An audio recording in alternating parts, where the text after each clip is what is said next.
People don't do business with you unless they like you. Because somebody that I trusted, somebody that I believed in, embezzled money from me. I said, I'm going to be so good that you can not come see me. People now have to reinvent themselves. People now have to upgrade their skills. You have greatness within you. Life knocks you down. Try and land on your back, because if you can look up, you can get up.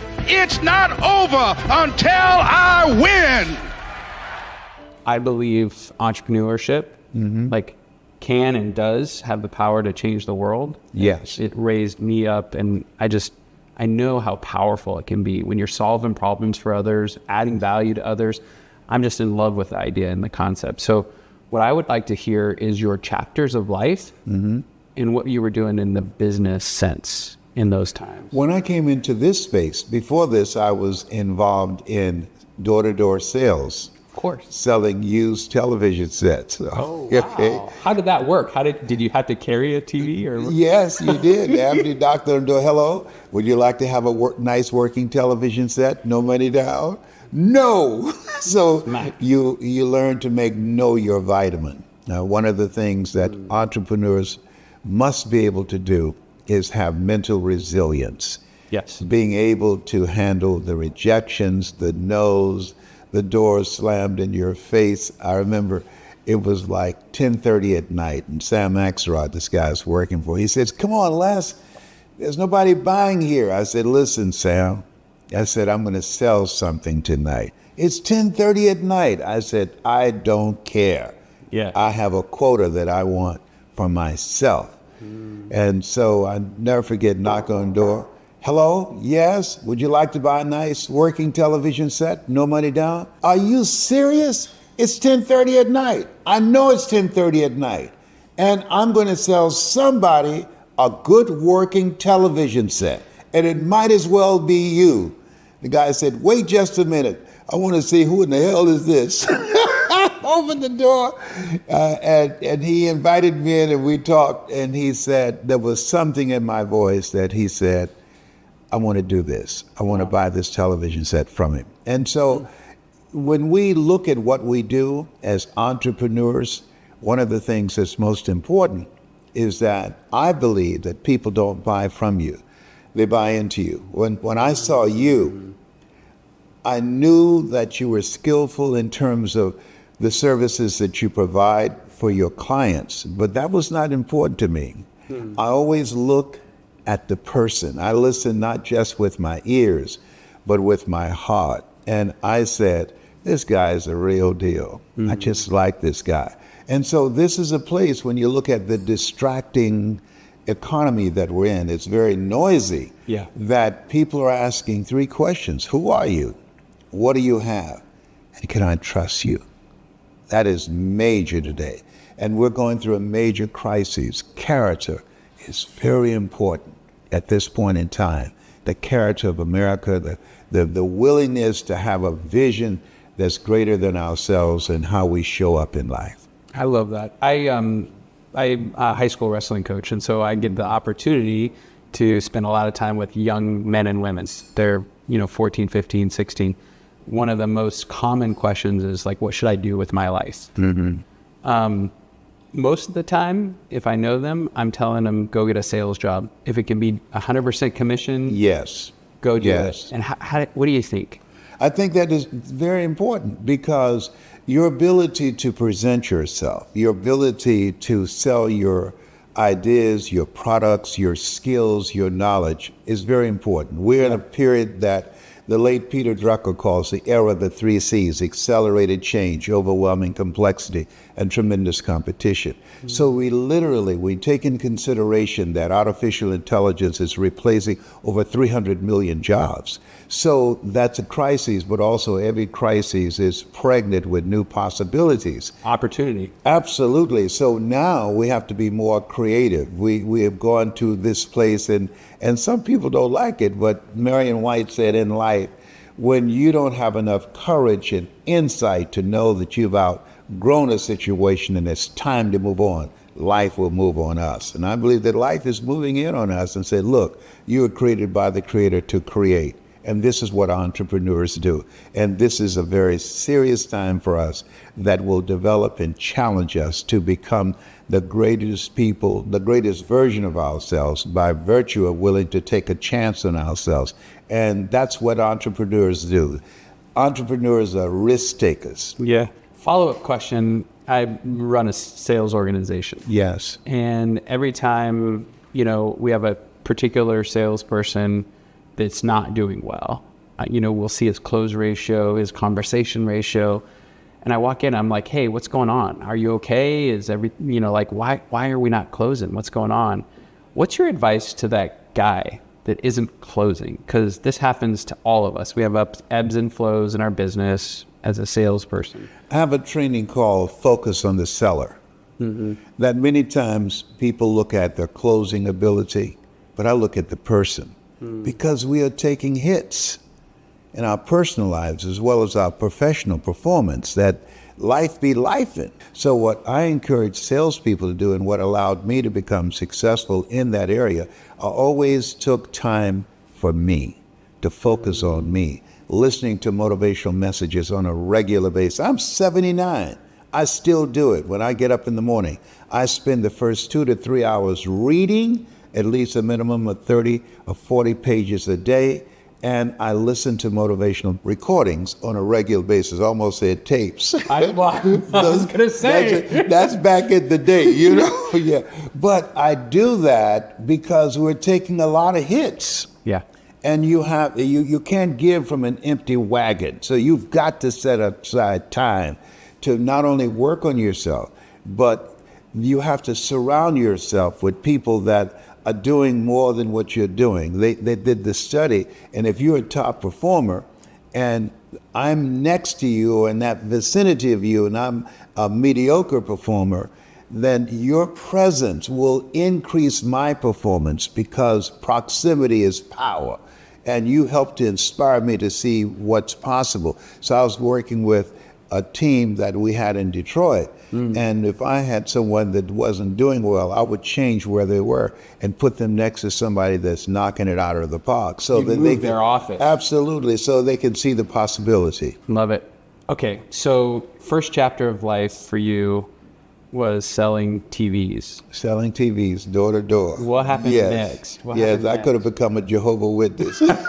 Actually, they have the best religious business model. Send every single one of their children out to recruit at 18 to 20. Yes. I mean, that's an amazing business model. Yes, it is. But the other thing is that I got a job working at Sears. And and men's clothing. Okay. And so that was a very interesting time because, mind you, I'm 79. Yeah. And so reading all the books I was reading, listening to all the cassette tapes and the reel-to-reel tapes, it said if you do this, this, and this, and you become a person that is successful.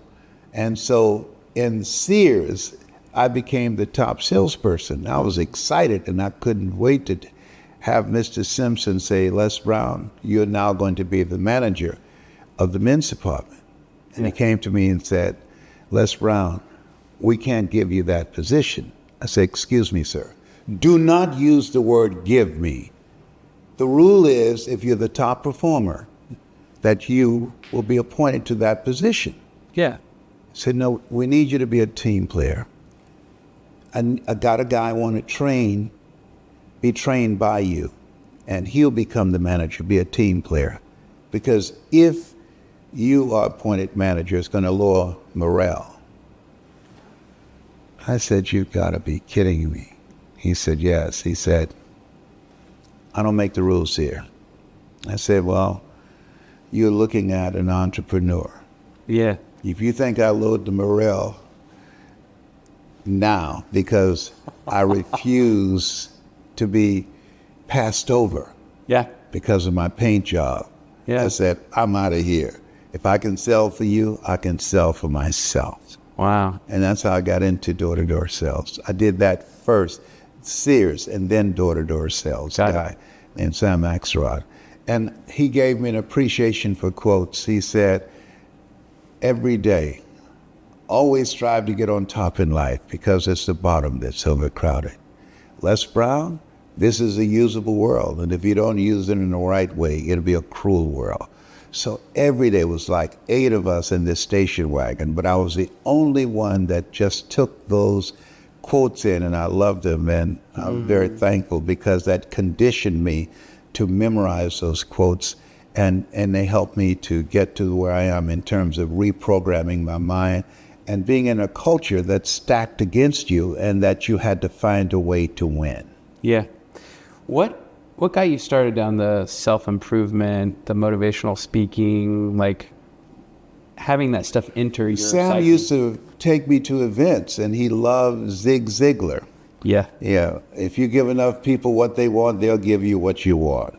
Jim Rohn, when the end comes for you, let it find you conquering a new mountain, not sliding down an old one. Dr. Norman Vincent Peale, I shared the stage with him many times. You have something special. You can do more than you can ever begin to imagine, but you've got to change your thinking. Yeah. Focus on making your thoughts positive. And so going to those seminars with him, I developed a love for them. And one of the gifts that he gave me at Christmas time was The Strangest Secret by Earl Nightingale. Yeah. And I used to listen to that on a regular basis, over and over and over again. And I said to myself when I would see these various speakers, I said, I can do that.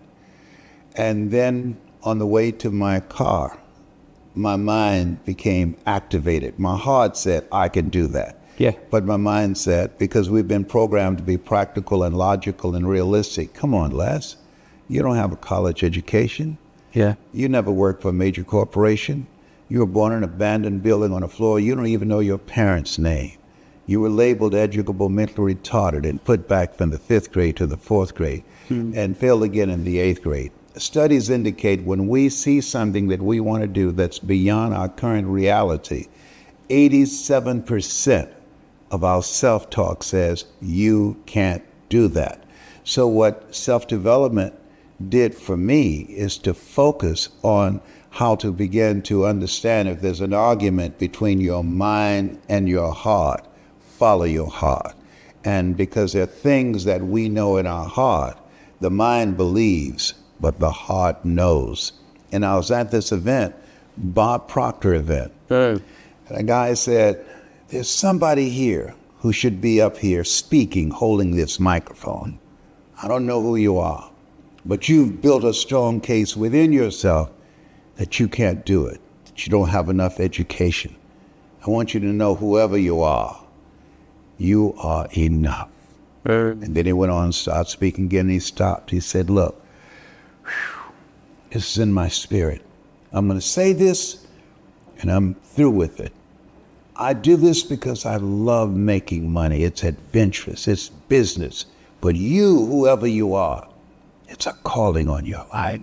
And the only reason I'm standing up here in your dream and you are seated out there, I have accepted the thoughts that you have rejected for yourself. That means that was a punch in the gut. I said, oh no. I jumped up and I started moving, getting out of there. I said, oh, Mom, I'm not going to reject myself anymore. I called my mentor, Mike Williams, who's been my mentor for 52 years. I said, Mike. He said, Brownie, what's going on? I said, I'm not rejecting myself anymore. Do you hear me? He said, Brownie, calm down. I said, no, hell no. I'm not rejecting myself anymore. I said, my mother needs me. She's been diagnosed with breast cancer. My brothers and sisters want to put her in a nursing home. And I said, no, we can take care of her. How can one woman raise 7 children she didn't give birth to, but 7 grown people can't take care of one woman? I can do this, Mike, and I need your help. And part of what I teach people, ask for help, not because you're weak, but because you want to remain strong. And ask for help and don't stop until you get it. And he said, Brownie, I'll come. I'll help you. He said, you got it, man. Wow. I'll help you. So after the TV sales, what happened next? I want your journey. Yeah. And so after I started going to these events with Sam Axelrod, seeing the motivational speakers. Yeah. And I said to myself, I can do that. But I didn't do it for a very long time.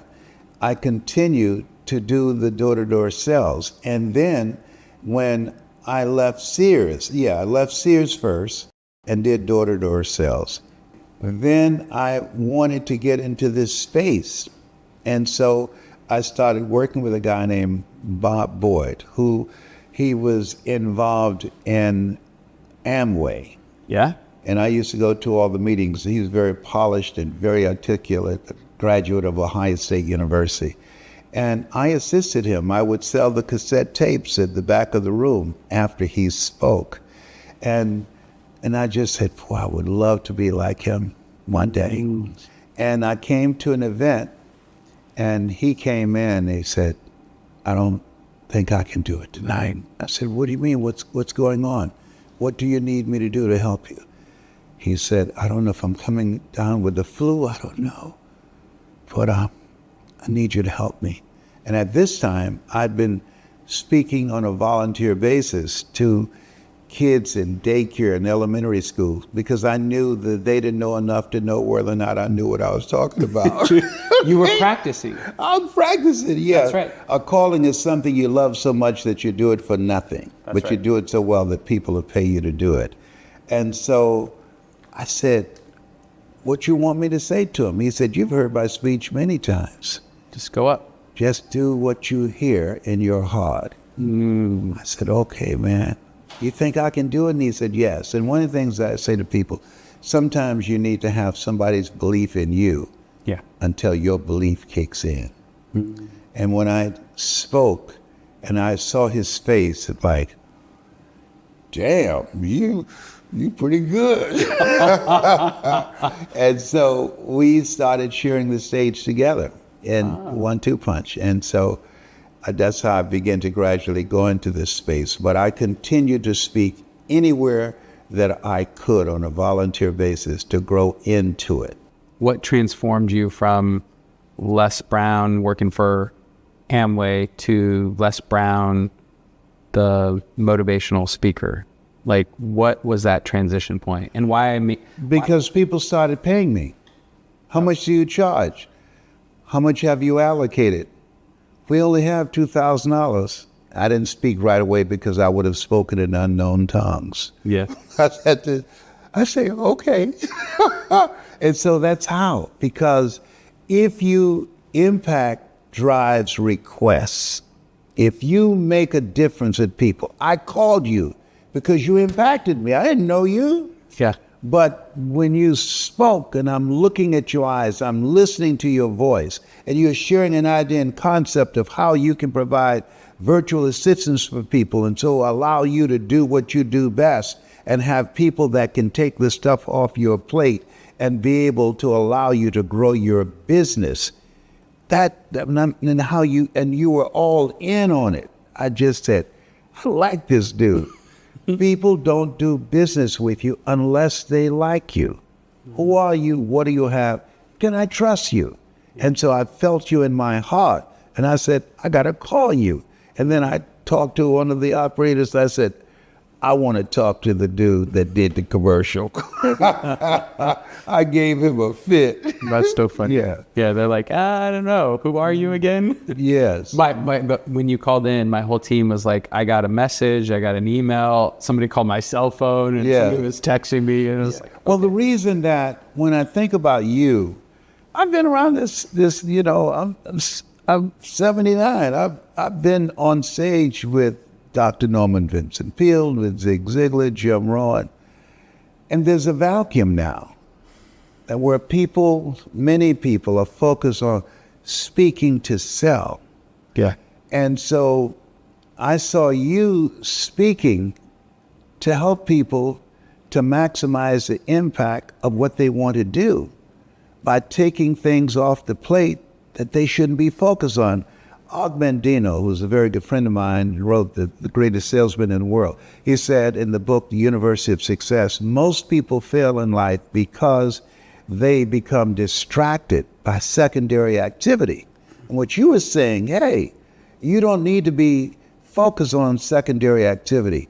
You want to operate in your calling, in your gift. You want to do that which you do well. And if you do that, you can do it even more effectively and have a greater impact by taking stuff off your plate that does not impact your bottom line. Why do you think people get distracted by that secondary stuff? Like they'll be growing a business and all of a sudden they get so busy that they forget the one thing that matters. Like, what do you think that? Where will we get that experience from? Where will we get that knowledge from? We'd spend 12 years in school, reading, writing, arithmetic. Yeah. Don't teach critical thinking. Don't teach how to build relationships. Don't teach who am I? Where am I going? Who's going with me? Yeah. Does not teach self-reflection. Where are we going to get that? You think that we are not aware of that should be a part of the curriculum? And it's not, because school is designed 12 years to prepare you to go out and to get a job, the journey of the broke. And so that program is gone now. It's a different place. And so people now have to reinvent themselves. People now have to upgrade their skills. People now have to do what Peter Drucker talked about. He said that we must be willing to unlearn, because the things that we know, the things that we've learned won't serve us now. We got to be willing to unlearn, learn, and relearn. This is where we are right now. And we have to do that continuously. Otherwise, artificial intelligence will leave us behind. And most people don't know that. It's common sense, but not common practice. So what you're doing in introducing, you have to educate people and create the thirst, because most people don't understand. Why would I need a virtual assistant? They don't understand that. I should have had it a long time ago, but I was trying to do it with my family, and I realized that you can have family members that's in the business, but the business is not in them. Yeah. And that cost you. And I had periods where I had somebody embezzle over $400,000 from me, and I made a very bad mistake. I gave a person a position who was nice, who was honest, but did not have the skill set. So my volume of impact of $5 million dropped dramatically to $1,600,000, because I spent a long time playing not to get hurt. I wasn't in business at this time to win, because I got hit, because somebody that I trusted, somebody that I believed in, embezzled money from me. And I said, this is not going to ever happen to me again. I'm going to hire somebody that I can trust and that will have my back. But they didn't have the knowledge, the skill set, and the mindset to be an asset to me, to take me to the level that I wanted to go. I had to agonize many nights over not breaking down and calling this guy and saying, look here, I'm sorry, I'm fired you. I know you took my money, but can you next time just don't let me find out? I mean, so many nights I wanted to call him and say, I'm sorry. But I had to figure it out. Yeah. And get some other strategic partners. But when you're on the road, and I was speaking sometimes 5-6 times a day. Wow. Where you go into a city and you speak for a breakfast, then you speak at lunch, then you speak in the afternoon, then you speak at an early dinner, and then I'll be the closing speaker, because we will have 2 to 3 areas geographically where things are going on. Yeah. And I was doing this tour called Millionaires in Training. Donald Trump was a part of it. Oh, wow. Yeah, and so I was the closing speaker on those events. And so I'll never forget the last one I did, and when Donald Trump showed up at lunchtime, people just packed the room. Mm-hmm. And so when he finished, there were people just following him to leave. So I said to the promoter, he said to me, I don't think anybody's going to be here this afternoon. Do you still want to speak? I said, yeah. I said, can I have the microphone now? He said, yes. I said, excuse me, while you're running out to talk to someone who had an allowance of $5, at age 5, of $300,000, who had a father who financed everything he did. You want to smell his breath. You want to follow him. Unless you got that kind of allowance on a monthly basis, unless you've got a father that's got that kind of money, unless you have that, go ahead and follow him. Mm-hmm. I've made my first million. Perfect. I only want to speak to the people here who's ready to make their first million and not looking to be around a celebrity, but learning the techniques and strategies on how you can bring out the millionaire in you. And they turned red in the face and they came back in the room and sat down. I said, okay, because they looked at me and said, damn, if he has made his first million in 3 years, why haven't I made mine? That's right. And so they came and sat down. So I was able to retain the audiences and close out in a standing room only. I love that. Mm-hmm. Now, our audience is mostly people who they're in business and they want to make millions. So what's your advice? You're 79. You've been around everyone. You have access, unlike most of us. What are the rules to win, according to Les Brown? Focus on the experiences. And what I mean by that, my children are involved in my business. And somebody asked me, what's the most rewarding experience you've had as a speaker? When you got a contract for a pharmaceutical company where they paid you $640,000 in 1 month for 16 presentations. Or when you spoke in the Georgia Dome, it's not over till you win, to 80,000 people. And I said, no. So what's the most exciting and rewarding experience? When you made your first million in 3 years? I said, no. I says 2 things. One, when my children said, Dad, I know why you have done the things that you do. I know why that you weren't at special events, sporting events, or when I was in ballet. I understand the sacrifice now and the price you paid. That was major to me. And now they're stepping up and learning how they can further the business, because a good man leaves a legacy for his children and his children's children. So my youngest daughter is saying, I'm your guy. I can do this. Second most important thing, and my oldest daughter asked me this. She said, in building $1 million business, what's the most exciting part? And I said, to believe that I could do it. Everybody watching us right now, I can say unequivocally that you have to affirm to yourself, I'm going to make this happen. There's some things that you can do that you don't even know. But when you commit yourself, commit thy works unto the Lord, and thy thoughts shall be established in all their ways, acknowledge him, and he shall direct thy path. When you make the commitment, you've figured out, the difference between being involved in business and being committed to grow your business to a multi-million-dollar or $1 billion industry. Next time you have bacon and eggs, look at it. The chicken was involved. The pig was committed. He had to give it all up. Oh, behave. That's funny. I'm focused on the experience. I'm focused on that when my mother, who adopted me among 6 other kids that she didn't give birth to, and when she was diagnosed with breast cancer, and I just got elected for the 3rd time to the Ohio legislature, and my sister called and, are you sitting down? No, what's wrong with Mama? Mama has breast cancer and it's terminal. I said, I'll be right there, Margaret. Listen, Leslie, we got this. They have wonderful nursing homes in Dade County. Listen to me. She's not going to go to a nursing home. I couldn't understand. How can one woman raise 7 children she didn't give birth to, but 7 grown people couldn't take care of one woman? And the reason was they had this limited vision of themselves. I was the one. And Ed Millett, he said, there's always one in the family.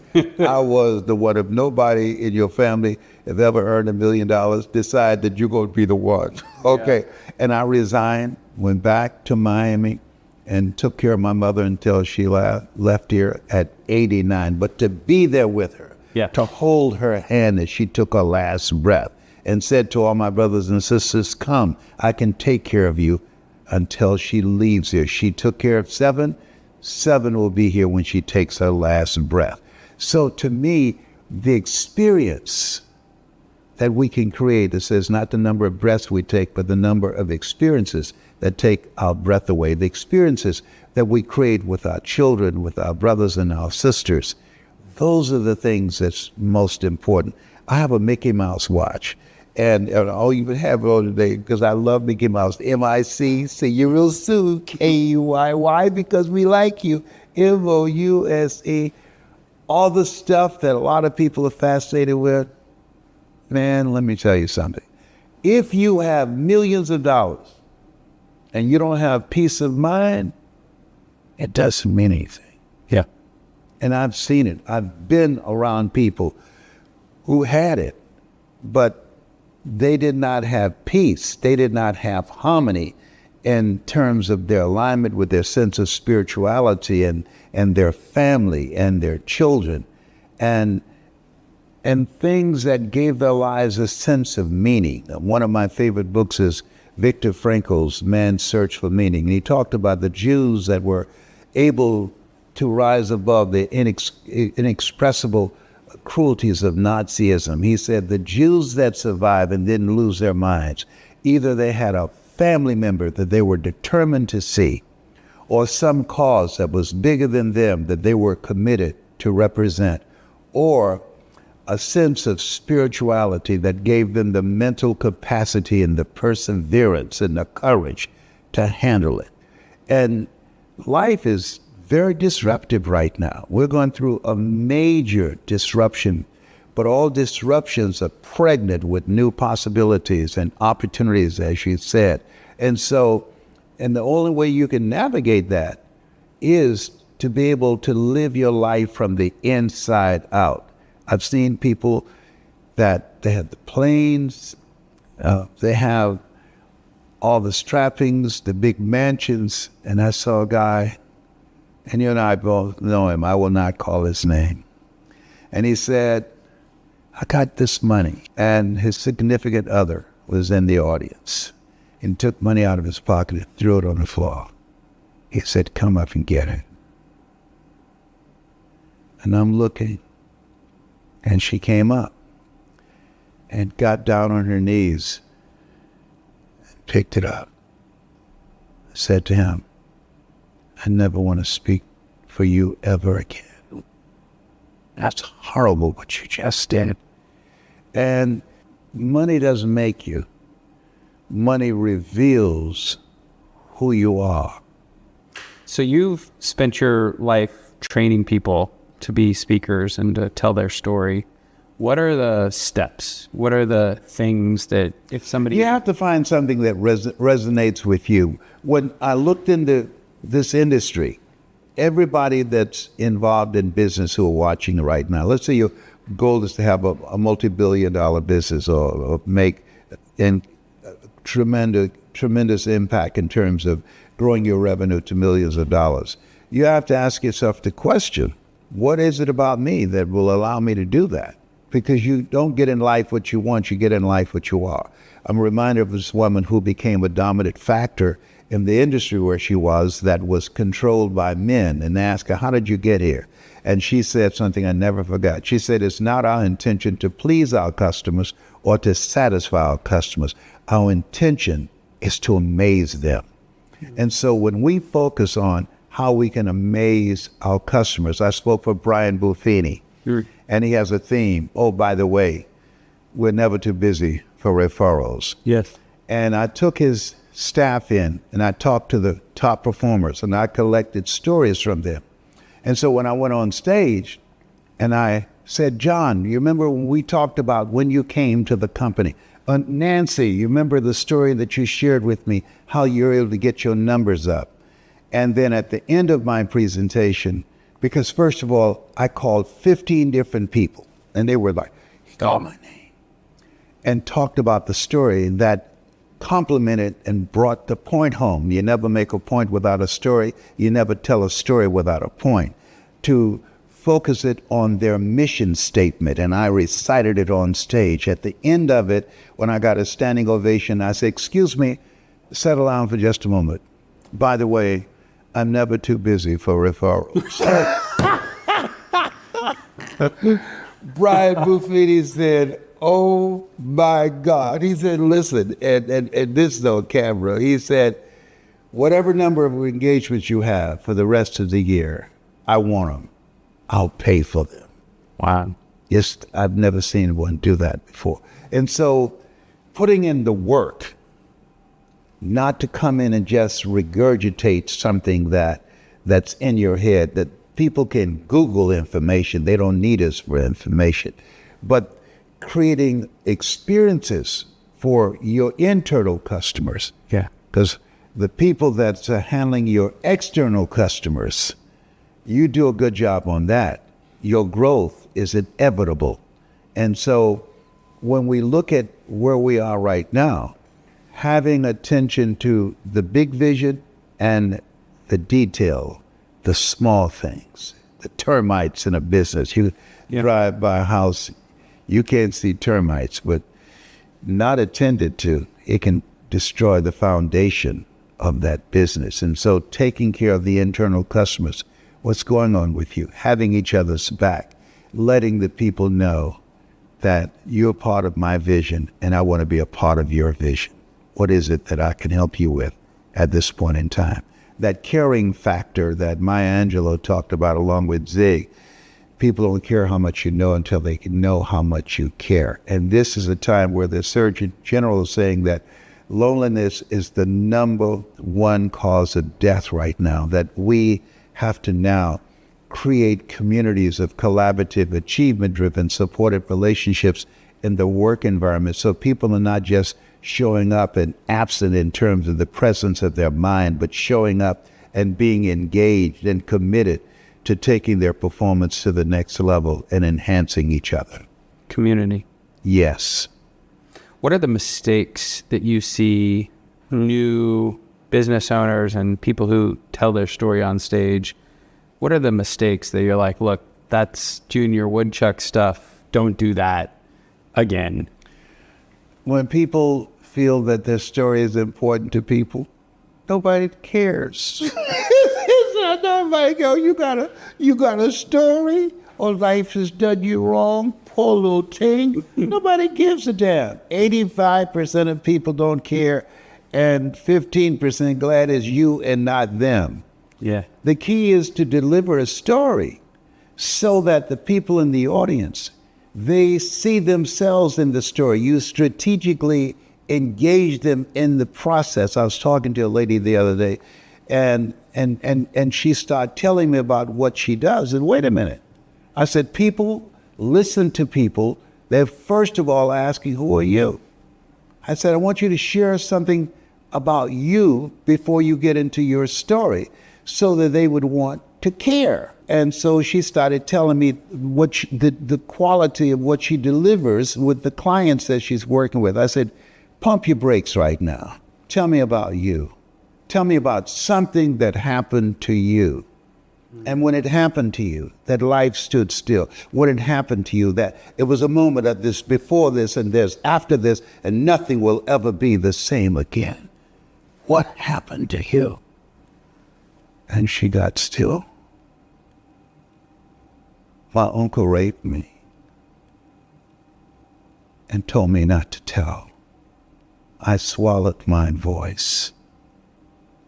I said, now, you don't have to say everything, but let me show you how you can deliver it. Ladies and gentlemen, we all have had some moments in our lives that it was traumatic.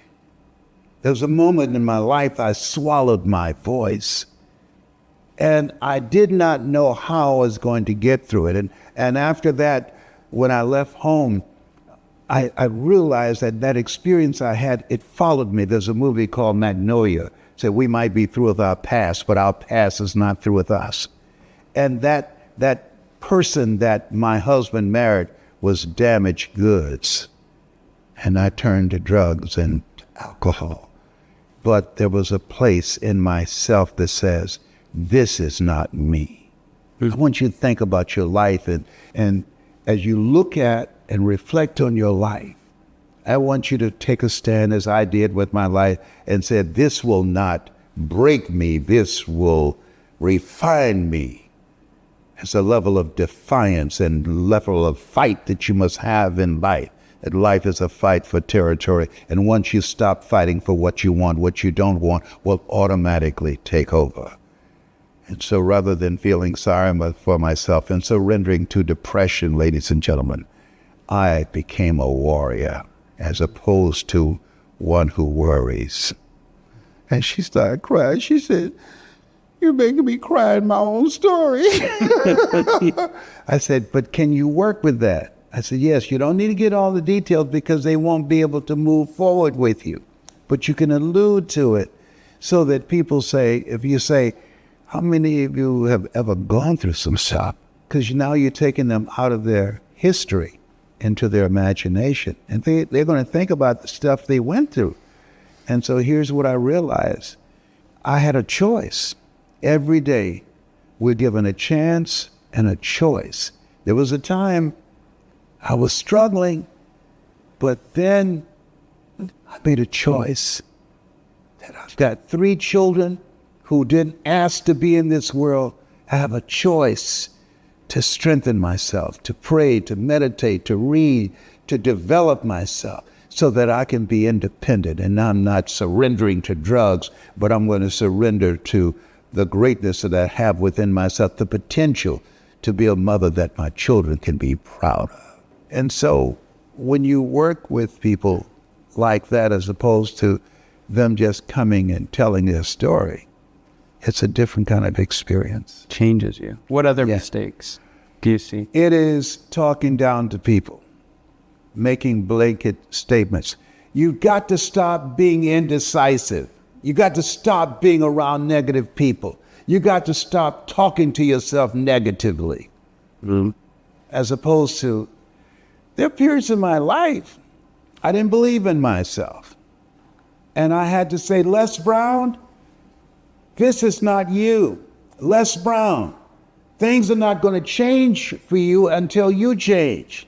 And ladies and gentlemen, all of us have had these moments in the mirror, as Michael Jackson talked about, the man in the mirror, that we look at ourselves and say, this is not me.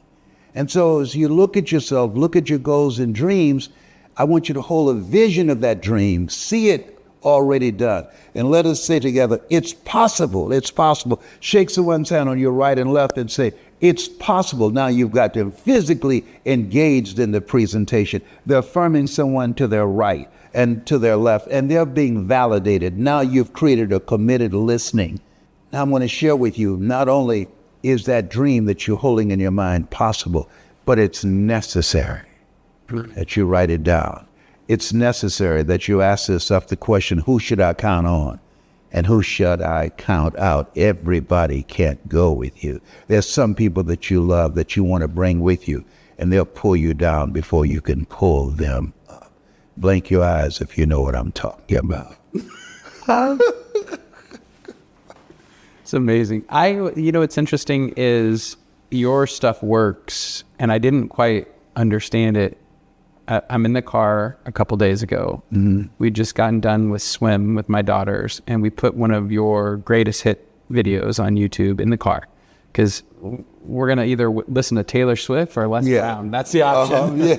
I love Taylor Swift. I know. Yeah. She's amazing. Yes. And my daughters, like everyone else in the world, are obsessed. But we're driving, and we put on Les Brown, and I say, I'm going to get to meet you this week. And they're like, really? And then they start listening.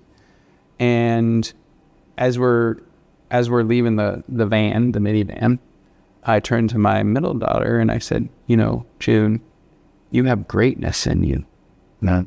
And I saw her eyes light up and her posture change and just this huge smile across her face. Yeah. And I don't think, the message didn't resonate for me that I have greatness in me because I've achieved things. But I see her building self-esteem. She's 7, 8. Mm-hmm. And it just landed. And then I told my 3-year-old and it just landed. And then I looked at my wife and it landed.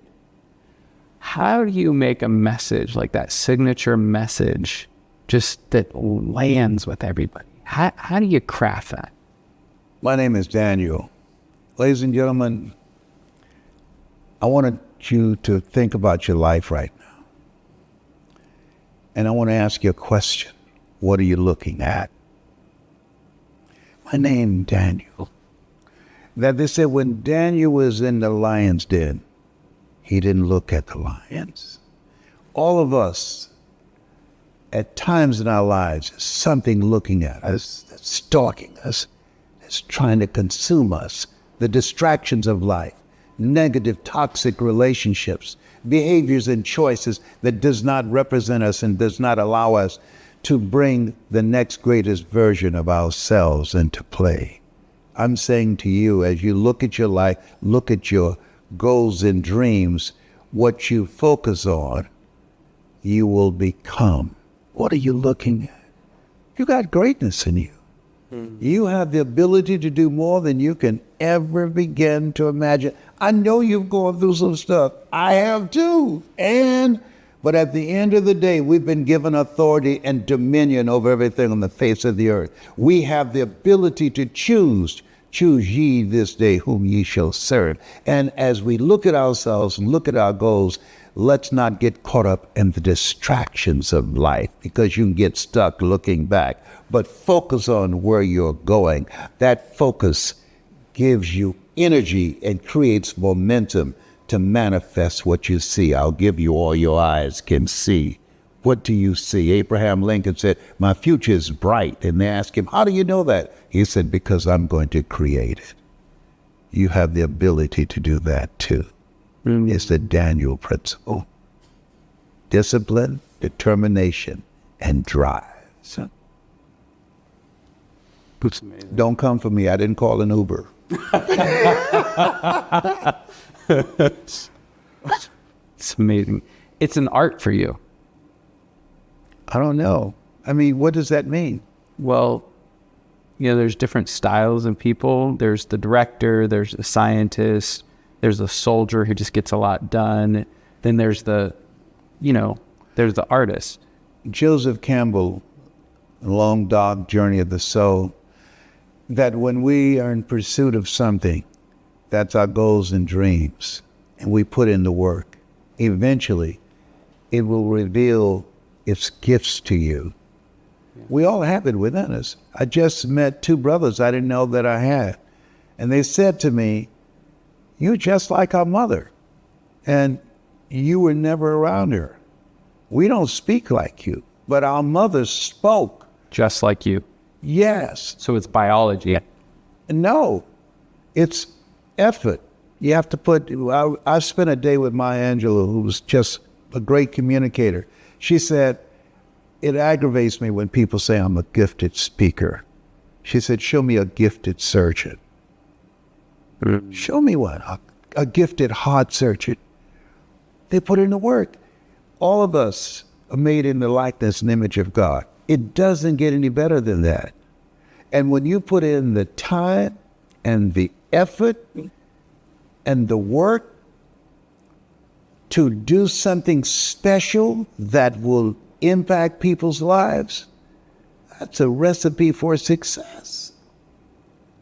But what most of us do because of our conditioning and the environment, that we go to jobs, that we work just hard enough to keep from getting fired. Yeah. And they pay us just enough to keep from quitting. And I was in that paradigm. But self-development expanded my vision beyond my mental conditioning and increased my sense of worthiness. I deserved more. I saw a friend of mine, Miss Leah, and she was one of our neighbors. And every Saturday night, Mr. Marvin, her husband, would come home drunk and he would jump on her. She's a victim of domestic violence. And I saw her years later in a grocery store. I came down to Miami to visit my mother. I said, Miss Leah, how are you doing? She said, Leslie, I'm doing great. I said, how's Mr. Marvin? She said, I'm not with him anymore. I said, you're not? I'm sorry to hear that. She said, oh, don't be. She said, I decided I deserve better.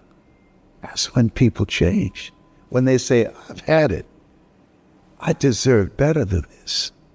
I can do more than this. And that sense of awareness and self-worth increases your commitment to execute, to do certain things. And that's going to produce some results, self-fulfillment. And then you get to a certain level and you have to go back to self-awareness. What did it take for me to get here? What radical change did I make in myself? And now at this level, what do I do next to get to that next level? Because the thinking, as Einstein said, that has brought me this far has created some problems that this thinking can't solve. And now I've got to raise the bar. I've got to reinvent myself. I've got to begin to look at this with new eyes where I am. That's all of us. Life is about growth. Robert Schuller said, you either expand or you're expendable. If you look back on your life, were there moments of darkness where you didn't know if you could do this, where you didn't know if you could spend your life? No. There was something, my theme is you got to be hungry. And people always ask, how did you get to that place?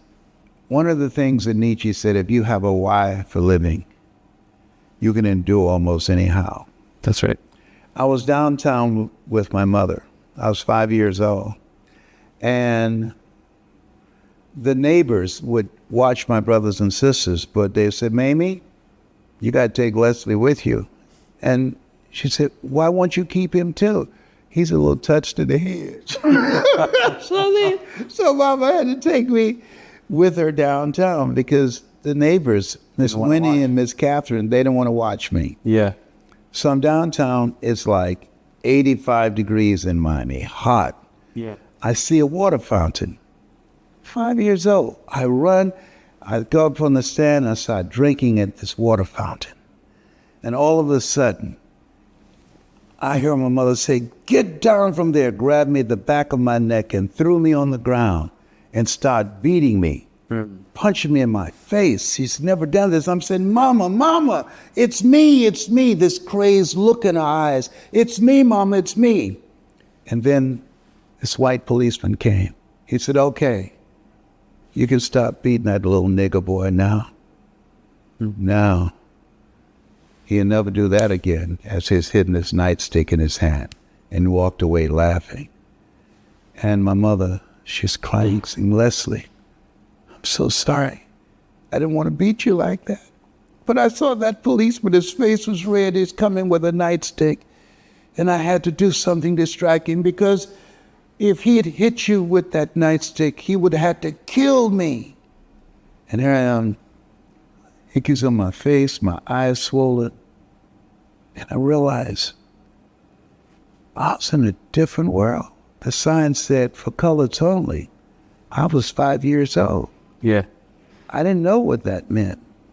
And so at that, Martin Seligman in the book called Learned Optimism, between the ages of 0 and 7, the experiences we have, the things that we see, the conversations that we hear, they impact us and help to form our reality and how we see life.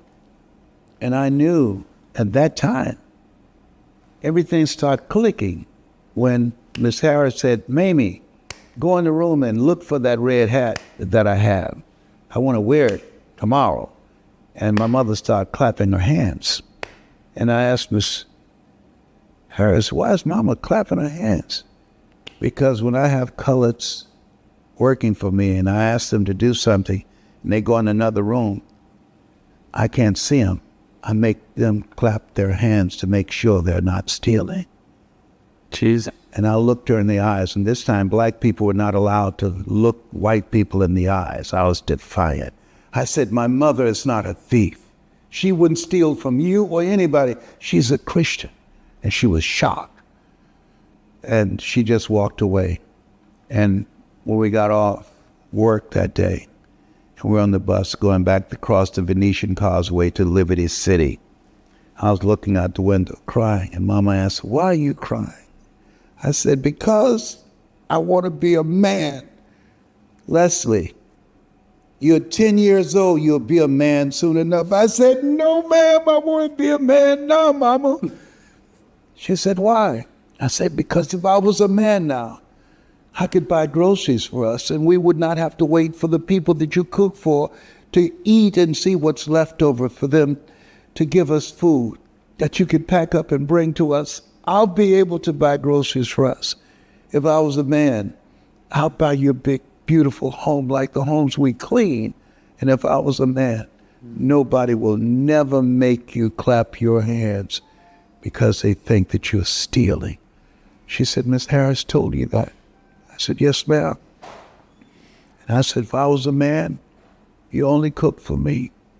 My mama used to bake a sweet potato pie so good, you couldn't eat it with your shoes on.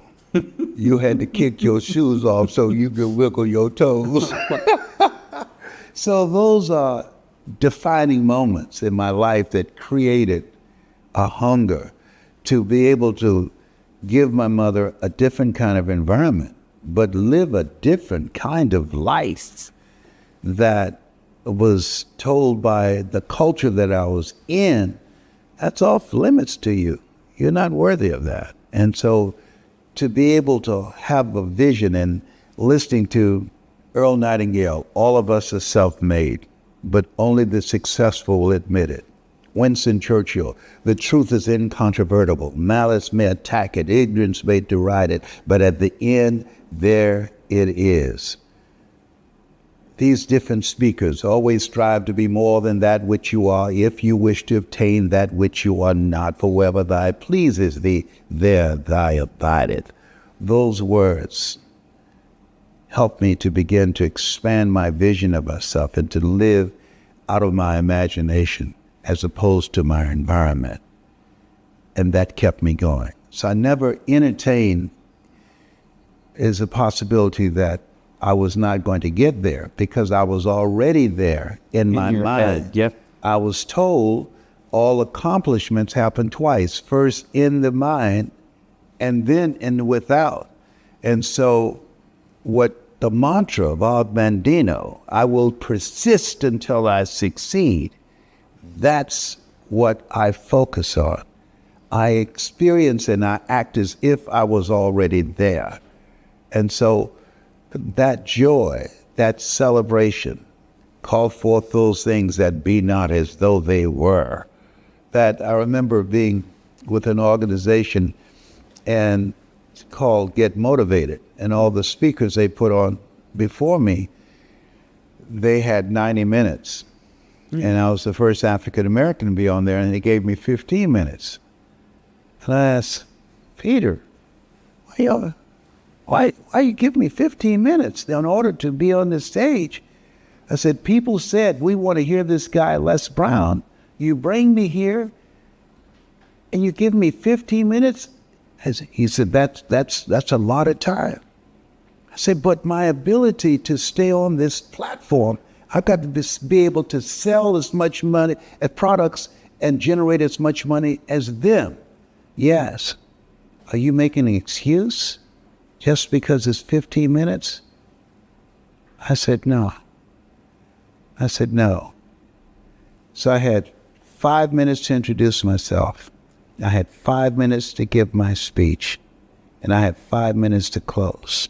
I'll never forget. I generated $55,000 worth of product sales. All the other guys did over $200,000.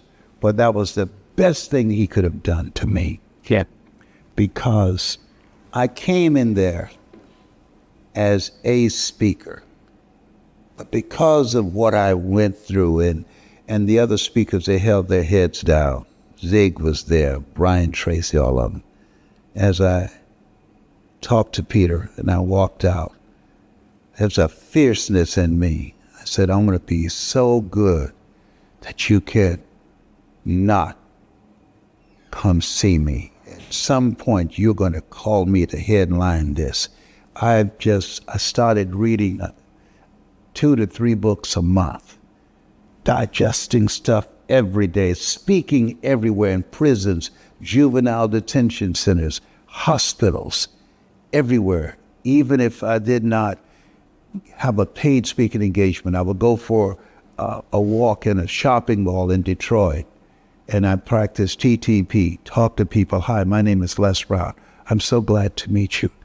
I motivate and inspire people and change their lives. Do you have any need for a speaker? No. Do you know anyone who might have need for a speaker? No. Here's my card. But don't forget me. I did that over and over and over again. And then I met this guy named Lafayette Jones. Hi, my name is Les Brown. I'm a speaker. I motivate and inspire people. Why are you going to Chicago? He said, today's my birthday. Today's my birthday too.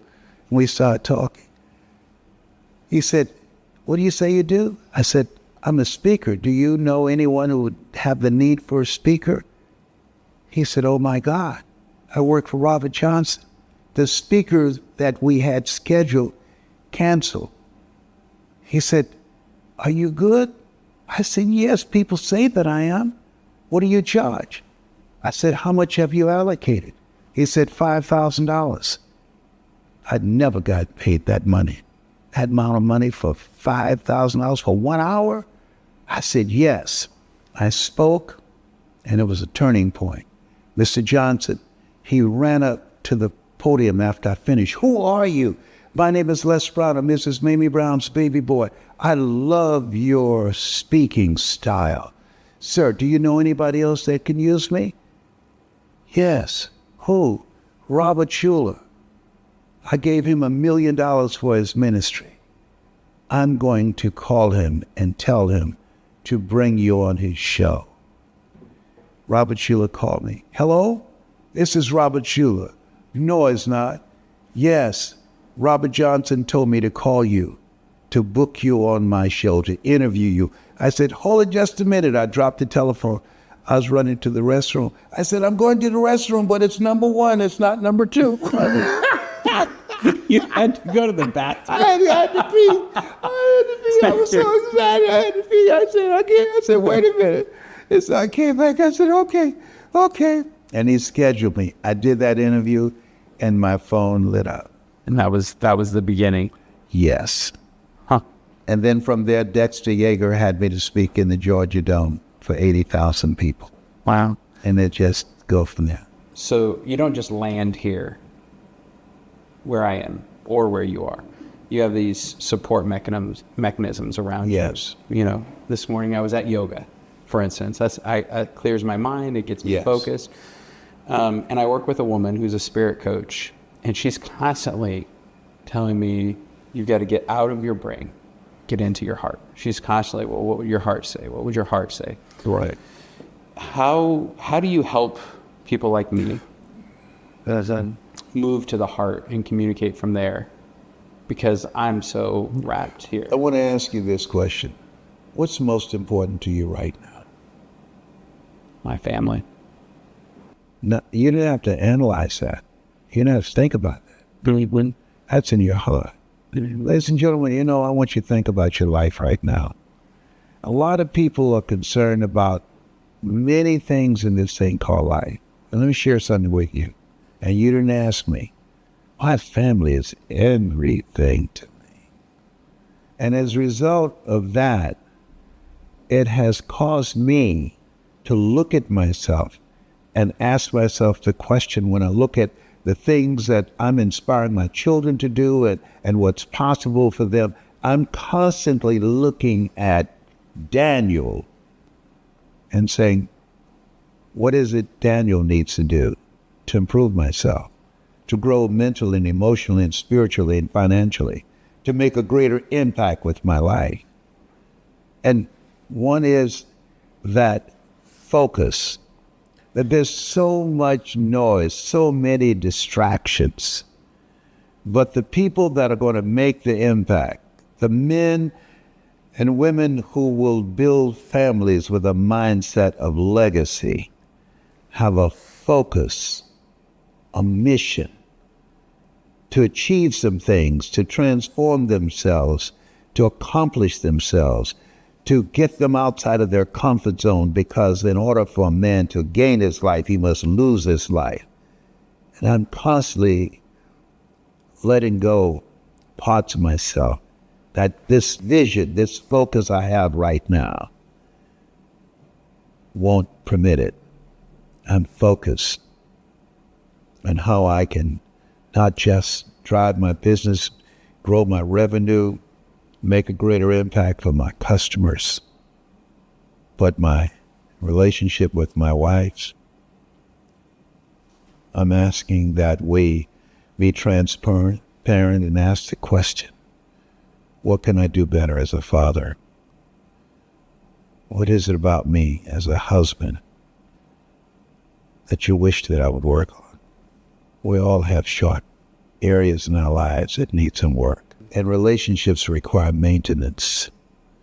If we stop to change our oil, to have our cars updated, we have to do that in our relationships too. You know? Tell me, baby. Tell me what I need to do. Yeah. You know, as a father, talk to your children. Ask my kids. Say, tell me, and don't pull no punches. What can I do? What's interesting about this is, and I don't know, I've experienced it. I so much want feedback. Like I need it. It's almost like, and I see that in you too. Yes, we all do. Well, here's the weird thing is like, yeah. I've seen the world bifurcated. There's about 10-20% that really want feedback, and then about 70-80% who are like, oh. That's right. And I don't cast pearls before swines unless they turn and rend you. You can't give everybody feedback. Yeah. Some people just can't handle it. Yeah. No, and it's okay. That's their journey. Just so weird, right? Because it's so valuable. I'm not going to judge it. I mean, I'm getting ready to come here. I'm preparing for this.